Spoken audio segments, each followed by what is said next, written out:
All right, let's go ahead and get started. Good afternoon and welcome. Thank you for taking the time to join us today for this Department of Taxation Town Hall focused on the Sports and Entertainment Improvement District. We truly appreciate your participation and your continued partnership. My name is Patricia Olmstead, and I am the Public Information Officer with the Department of Taxation. We'll begin with the Department of Taxation's mission, followed by the SEID filing online. After that, we'll open the floor for a question and answer session where we encourage you to share your questions, concerns, and feedback. We'll also discuss available resources before closing out the session. And please feel free to put any questions that you have into the chat, and we'll make sure to address those.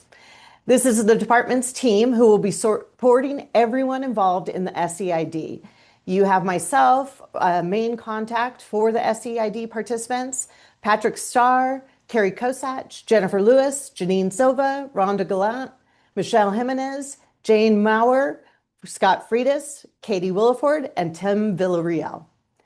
Our goal today is to ensure transparency, provide clear guidance, and strengthen our partnership with you. We want this to be an informative and productive conversation. With that, let's get started. I'll now turn it over to Jane Maurer, EPMO Functional Lead. Thank you very much, Patricia. Can everyone hear me okay? Fabulous. Okay, I'd like to start with our mission statement. Basically, here at Taxation, we deliver fair, efficient tax administration for Nevada by serving taxpayers and government partners with professionalism, integrity, and consistent support, while empowering our employees through training, resources, and a culture of excellence. If I could have next slide, please. The reason why we're all gathered here today is due to Senate Bill 1.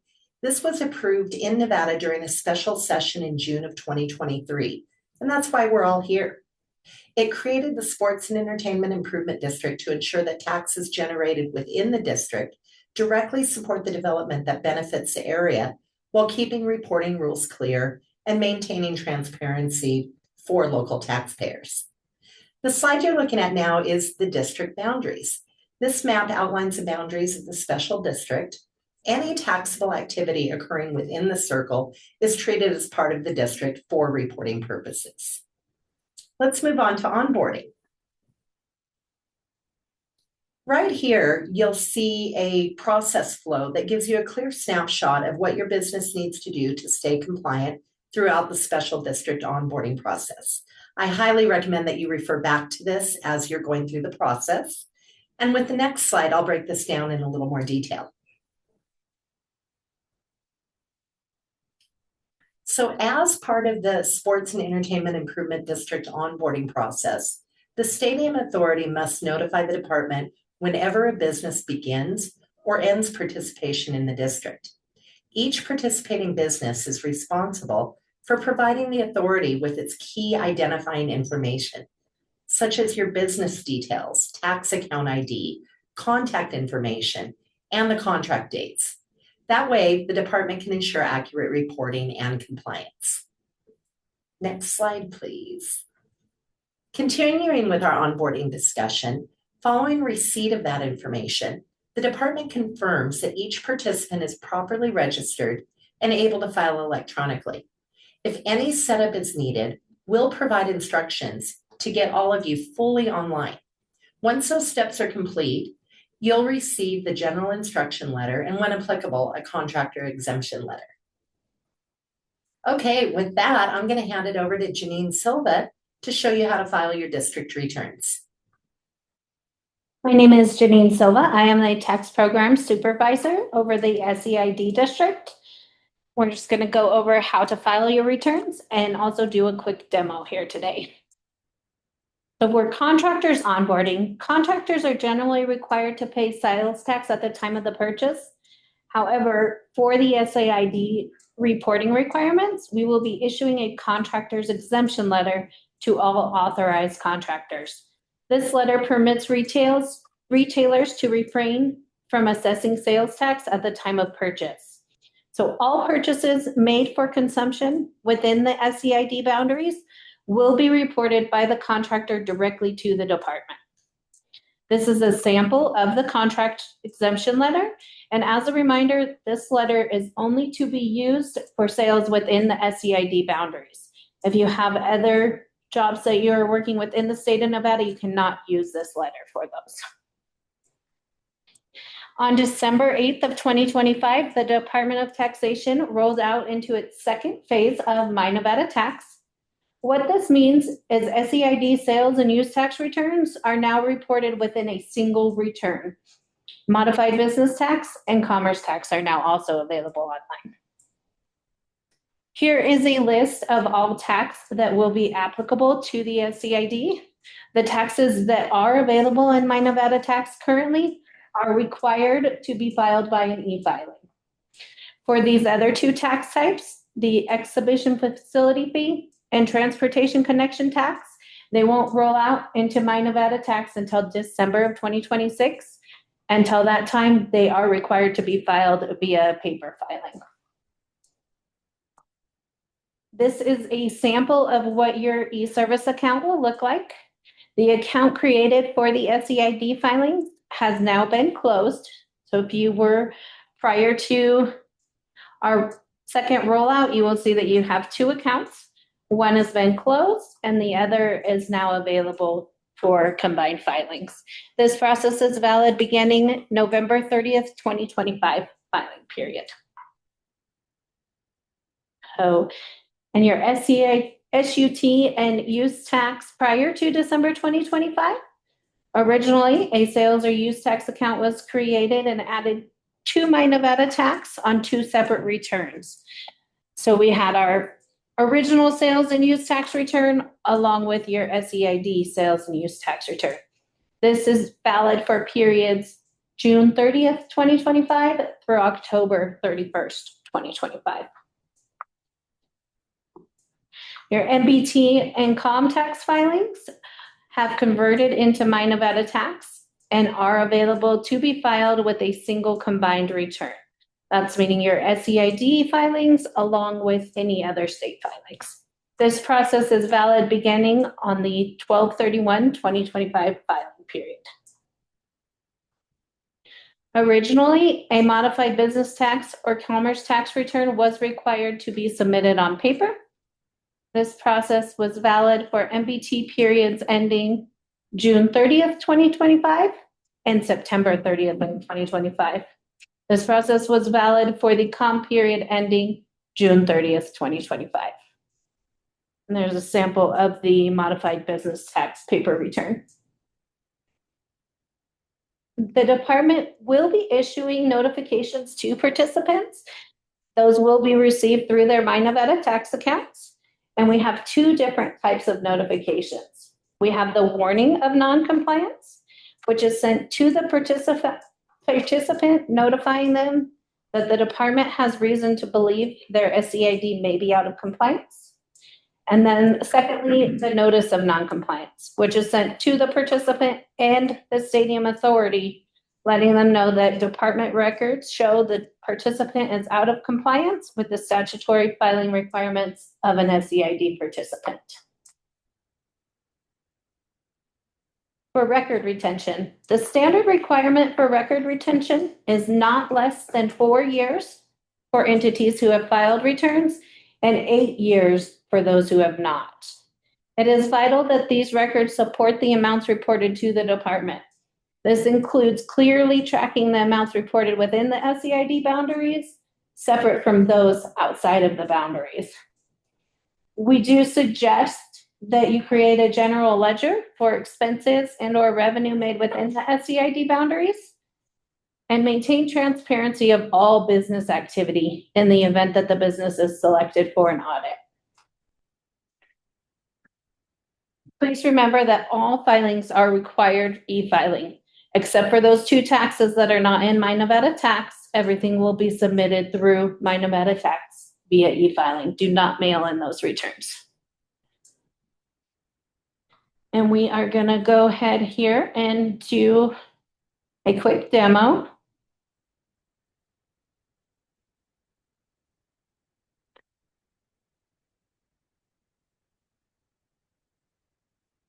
Okay. So we're going to log in here. This is what your e-service page will look like.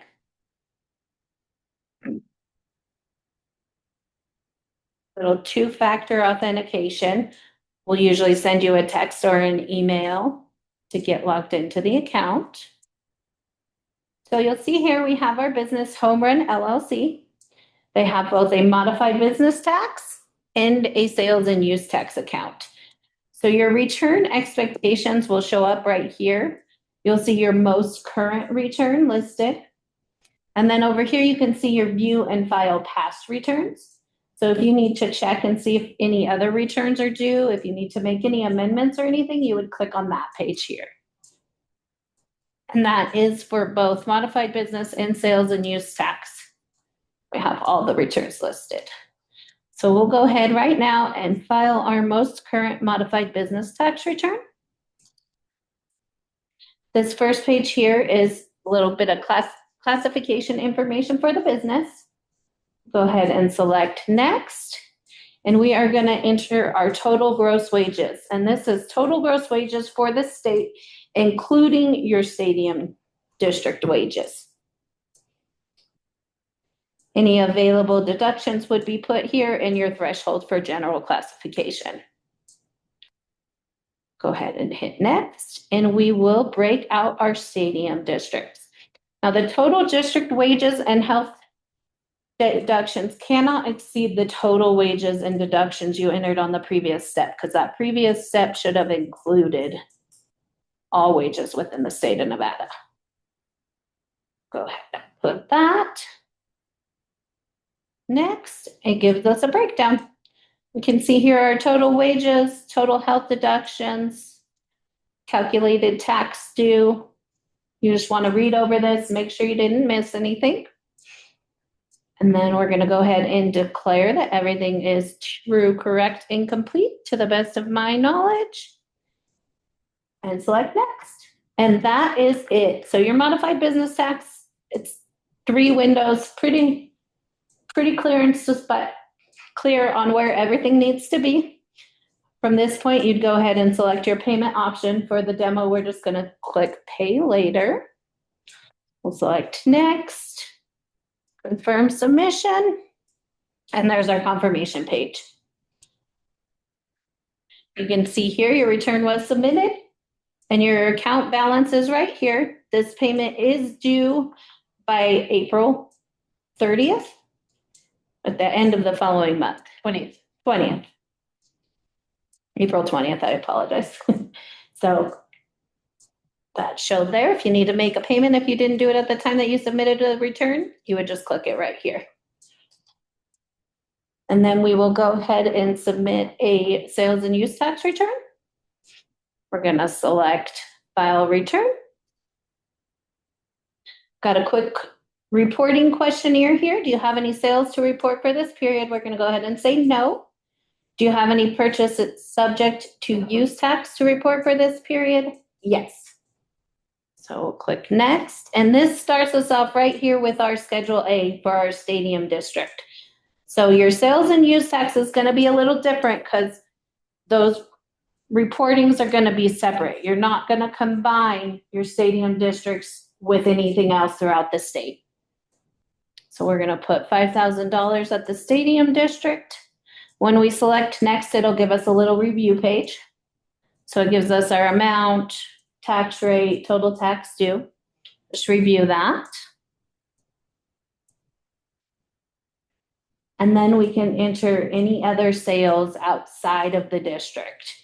So if you had other work within Carson City, we'll go ahead and put those amounts there. Add that. Now, if you didn't have any other jobs in Nevada besides the stadium, you would just go ahead and leave this blank. We'll select next. It'll give us another review page. And then one final review. It breaks down our taxes, our use tax by district, use tax by county, and then the total taxes due. We're going to again declare that everything is true, correct, and complete to the best of my knowledge, and select next. payment options. Go ahead and pay later and submit our return. Get another confirmation here. And that is it. So that's both your modified business tax and your sales and use tax return. The commerce tax return looks the same also. So any returns that are filed online will all be listed here. And with that, I am going to go ahead and give it back to Jane.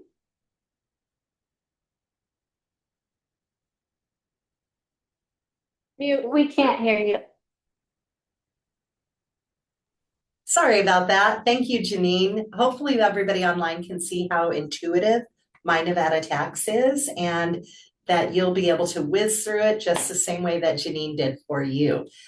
What I really want to talk about now is your key takeaways. Why are you here and what do you need to really remember from this presentation?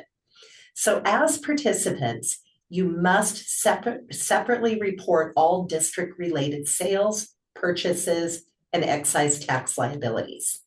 And all district returns must be filed and paid electronically through My Nevada Tax. Contractors should use their contractor exemption letter for qualifying construction purposes, and all district records must be transparent and retained for the required period to support accurate reporting and compliance. So those are the things that you really, really, really need to take away from here, from this meeting.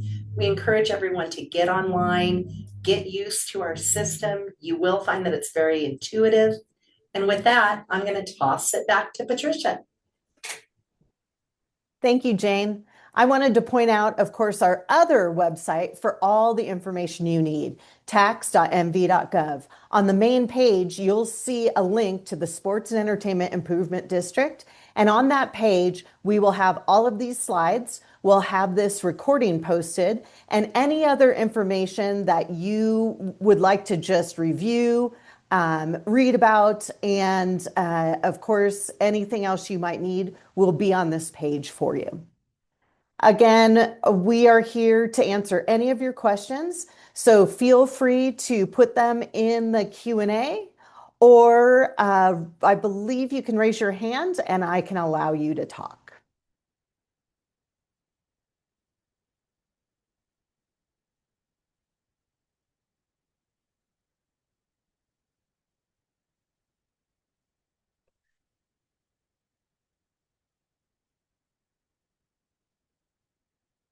Ms. Saka, please unmute yourself. Yes, I did. We can hear you. Can you hear me? Yes.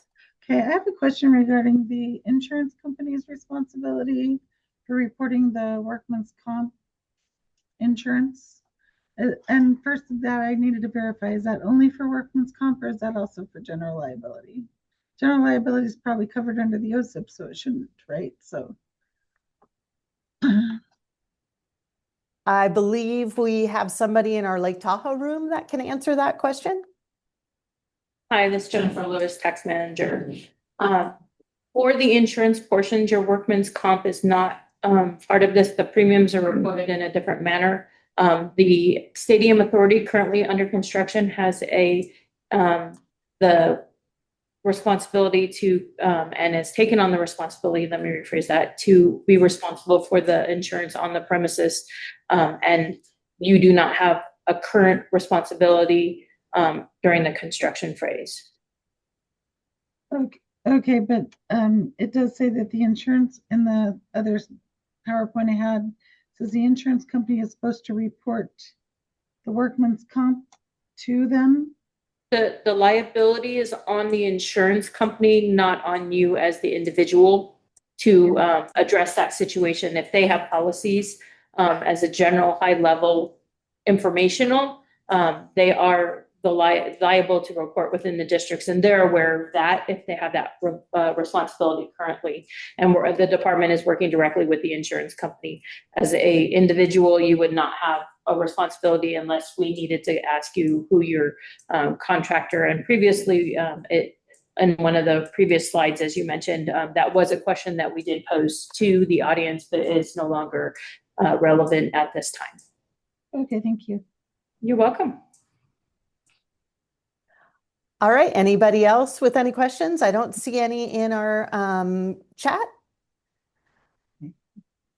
So I will just let you know, of course, you can contact us anytime at the nvseid@tax.state.mv.us email.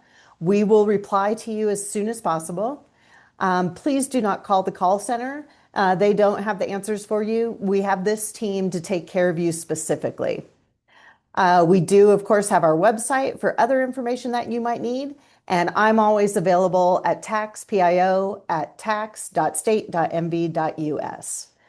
Again, thank you so much for joining us today. We will have these slides and the recording on our website within the next couple of hours.